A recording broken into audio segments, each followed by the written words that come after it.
The Abraham Accords are proving to be the beginnings of the covenant that Daniel spoke about.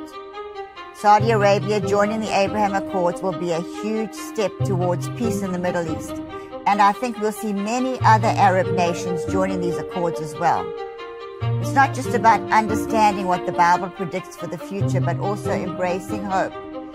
Because God has spoken to us through time, declaring the end from the beginning. And if we know that they're saying peace, peace, as Christy said earlier, it sounds great, but we know the Bible. And the more I'm seeing this, the more panicked I'm getting. We are at present dealing with a beast from the east. We are at present dealing with a force that wants to take the soil of this nation. We are dealing with a spirit that wants to take the freedom of religion away from you so that you cannot say the name of Christ without paying a price. This force is at hand, says the Lord. Jane was speaking about the prophecies in Daniel chapter 10 and how, that Daniel labored in prayer for these 21 days, and the entity that was being fought against with the princes of heaven was against the prince of Persia.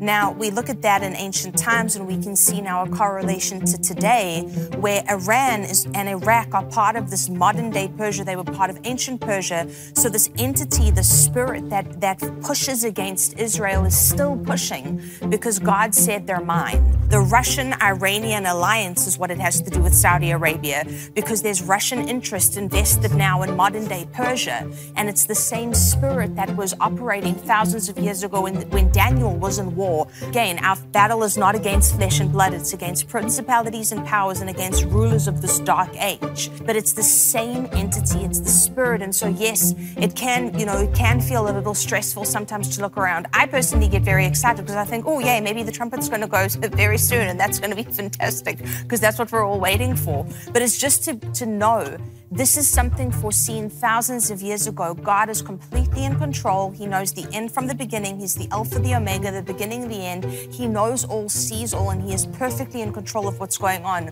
We want to be like the sons of Issachar who know and understand the times that we're living in.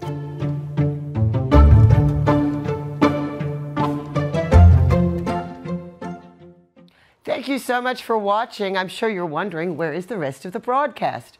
Well, because of censorship, and we've been having such a hard time with that here on YouTube, we're only allowed to show you certain sections of the broadcast. But click the link in the description, go to houseofdestiny.tv, houseofdestiny.org, or find the app in the App Store and download the House of Destiny app. And you'll be able to watch the rest of this broadcast in its entirety.